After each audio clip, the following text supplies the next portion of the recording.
You survived it. Now stop living imprisoned by it. Some wounds don't bleed. Some pain is carried silently for years, hidden behind smiles, behind strength, behind success, behind survival. You show up every single day. You lead, you serve, you hold it together. But inside, there's a weight you've been carrying so long, you've forgotten what it feels like to put it down. And here's the lie we've been sold: that forgiveness means what happened was okay. That to forgive, you must minimize your wound, stay silent, or remain in proximity to harm to be considered strong or good. That's not forgiveness, that's bondage. I recently had the profound honor of sitting down with Tomeca Wilson, a visionary leader, author, and transformational voice who is changing the way we understand forgiveness, healing, and freedom. Tomeca wrote a groundbreaking book called The Age of Unforgiveness, and through her work, she is helping thousands of people, especially Black women and Black professionals, understand that what happened to you does not have to become who you are. Her message is bold, disruptive, and deeply necessary. She is making the world a better place by giving people permission to release what no longer belongs to them, to set boundaries without apology, and to choose freedom over lifelong imprisonment and pain. And today, I want to share the powerful insights from our conversation in a way that I hope will shift something deep inside of you. Let me be clear: forgiveness is not agreement, it is not erasure, it is not tolerance of abuse. Forgiveness is a deliberate act of self liberation. It is separating what happened to you from who you are, refusing to let past harm define your identity, your leadership, or your future. And here's the part that will make some people uncomfortable: forgiveness can coexist with strong boundaries, walking away, and demanding justice. In fact, for Black professionals navigating trauma and systemic harm, forgiveness without boundaries is just another form of bondage. The real paradigm shift is this: you survived it. Now, don't spend the rest of your life imprisoned by it. Forgiveness is how you unlock the cell. Let me say that again: you survived it. Now, don't spend the rest of your life imprisoned by it. During my conversation with Tomeca Wilson, she pressed this point with such clarity and compassion that I felt it in my bones. She challenged me, and I'm challenging you to confront how you've been trained to see forgiveness as weakness, passivity, or spiritual gaslighting. And she invited us to reclaim it as a form of power and freedom. So let's break this down. I want to share three key insights that I believe will change the way you think about healing, boundaries, and your own freedom. Insight number one: silent pain is real and it is costly. Many Black women and Black professionals carry invisible wounds behind excellence, resilience, and the strong Black woman persona. Research on Black women's intergenerational trauma and chronic stress shows that this silent carrying of pain without acknowledgement or healing is linked to emotional suppression, burnout, and psychological disconnection. We don't talk about it, we don't name it, we call it stress. We call it just what we go through, but it's trauma, and it's costing us our peace, our health, and our joy. Let me tell you about a group of Black women who decided to stop carrying pain silently. These women identified with the strong Black woman schema: high achievement, caretaking, emotional suppression. They served their families, their churches, their workplaces. They absorbed microaggressions. They locked away their own pain. Their strength was publicly celebrated, while their exhaustion and private tears remained invisible. Their wounds didn't bleed publicly. Instead, they manifested as insomnia, anxiety, burnout, and spiritual exhaustion. Many had internalized the belief that prioritizing their own healing was selfish or unchristian.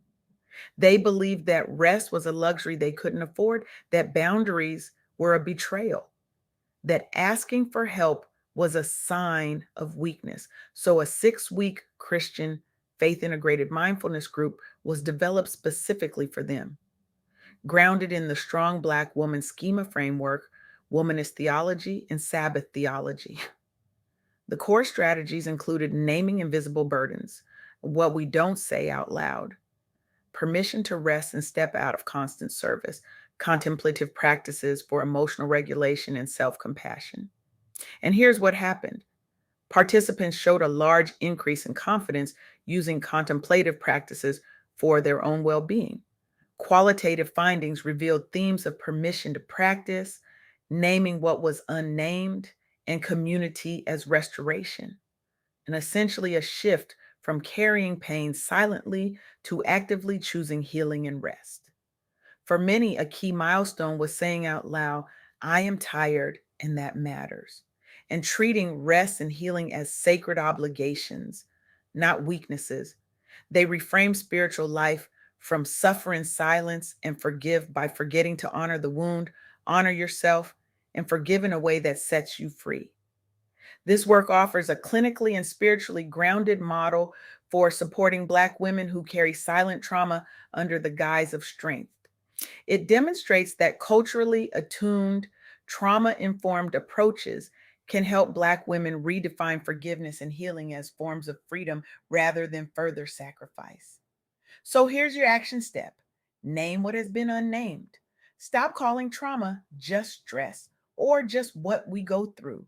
Say it out loud, write it down, acknowledge it, because silent pain is real and it is costly. Insight number two: forgiveness is a trauma informed choice, not a dismissal of harm. Evidence from trauma and betrayal recovery research shows that forgiveness is associated with improvements in psychological health when it is integrated with acknowledgement of harm, emotional processing, and critically attention to justice and accountability. This is not about pretending nothing happened. This is not about letting people off the hook.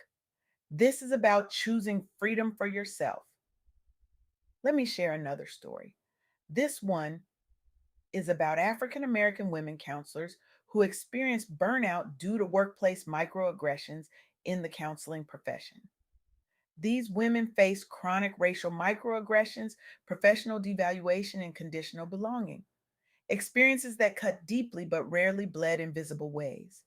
Their pain was often dismissed or minimized by colleagues and supervisors, creating a culture of silence and lack of protection.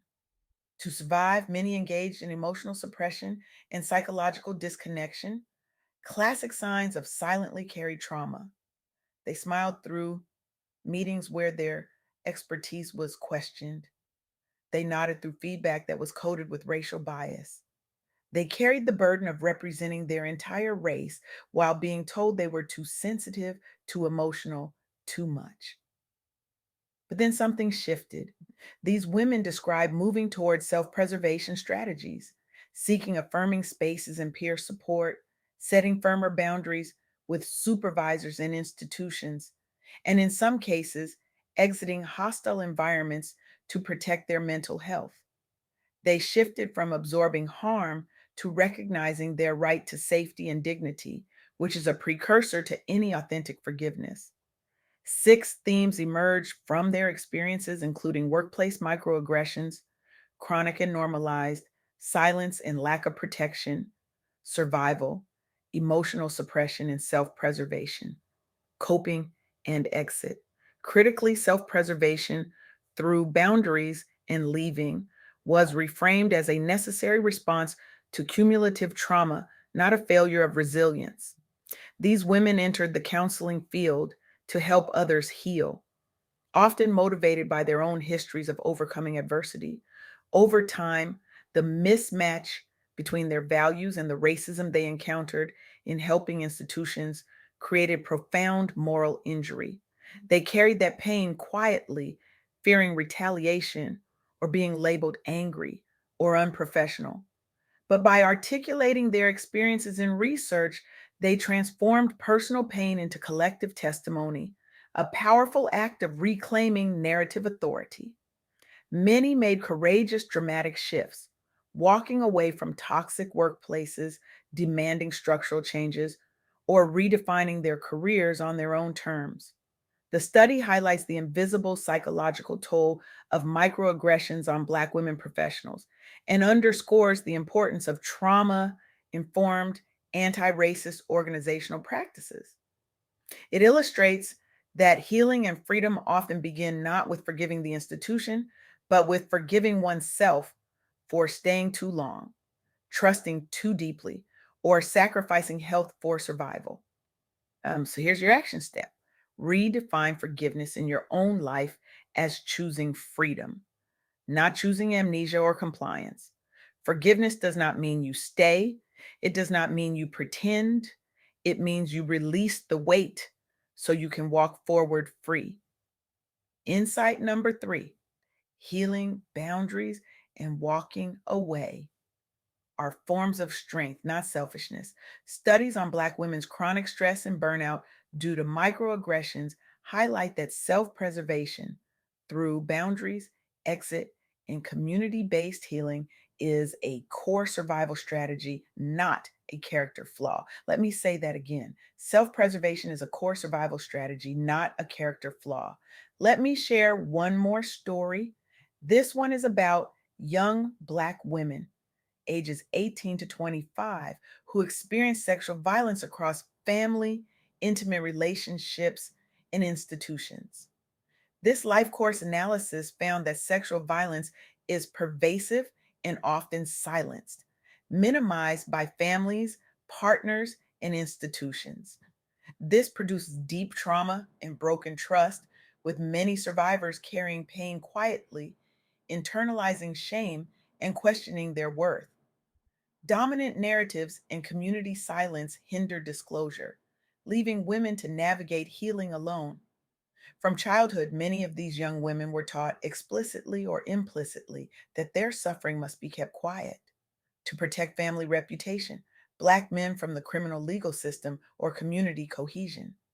Their survival meant carrying unspeakable wounds behind smiles, achievement, and acting like nothing happened.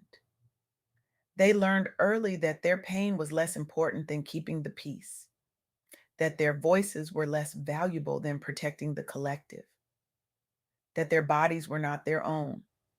But the research calls for communication focused interventions that address both explicit harm and silent harms, creating spaces where Black women can safely name experiences of violence, challenging cultural norms that demand silence or quick, superficial forgiveness without accountability.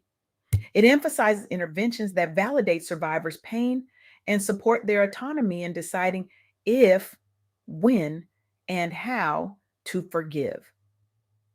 By participating in research that centers their voices, these women turn personal pain into collective knowledge, giving language to what everyone knows is happening but rarely confronts. Their narratives show courageous acts of self definition, choosing new boundaries, rejecting harmful relationships, and refusing to let violence permanently define their identities. The work points toward trauma informed, culturally specific healing and communication practices for Black women, highlighting the critical need to break silence as a step toward freedom. It aligns with the message that there is life, purpose, and peace after the pain, and that forgiveness must honor the wound rather than deny it. So here's your action step: treat boundary setting, leaving harmful environments, and practicing self forgiveness as leadership decisions, not personal failures. You are not selfish for choosing yourself. You are not weak for walking away. You are not bitter for setting boundaries. You are free. Now, let me ask you this: what would happen if more people and organizations adopted this perspective? If more individuals and organizations embraced the view that forgiveness is choosing freedom, not excusing harm, we would likely see less silent suffering and more trauma informed healing. Studies on Black women's stress and trauma show that when environments validate their pain and encourage rest, boundaries, and community based healing, psychological outcomes improve and burnout decreases. We would see healthier definitions of strength in Black professional spaces. The strong Black woman schema is powerful but costly, shifting toward a model that includes vulnerability, rest, and self forgiveness would reduce emotional suppression and disconnection. We would see organizational cultures that center accountability and care. Research on racism and forgiveness emphasizes that forgiveness cannot replace justice. When organizations take structural injustice seriously, resolution is more authentic and less re traumatizing. And we would see greater capacity for purpose driven leadership after trauma. Trauma informed forgiveness processes are linked to outcomes such as inner peace, hope, and renewed sense of purpose. Adopted widely, this perspective would allow more Black professionals to lead from scars, not open wounds. In short, we'd see fewer people imprisoned by what happened to them, and more people using that history as authority to help others find their way out. So here's what I want you to remember: what happened to you does not have to become who you are. Your story did not end at the moment of harm. There is life after the pain. There is purpose after the trauma. There is peace after the chaos. And sometimes the person you have to forgive most is yourself for staying too long, for not knowing better, for believing the wrong people, for the choices you made while simply trying to survive. And here's what I want you to do this week: choose one concrete act of release. Write a letter that you may never send to someone who hurt you, saying what you were never allowed to say, and then decide what you are ready to release. Or identify one boundary you will set in your workplace, family, or relationships that honors your healing, even if others call it selfish. You survived it. Now stop spending your life imprisoned by it. Start the process of releasing what no longer belongs to you and forgiving yourself for the ways you coped while you were just trying to survive. Because forgiveness is not weakness, it is not passivity, it is not spiritual gaslighting. Forgiveness is power, forgiveness is freedom, forgiveness is choosing yourself after years of surviving. The question is not whether you have the strength to forgive. The question is, do you have the courage to finally set yourself free?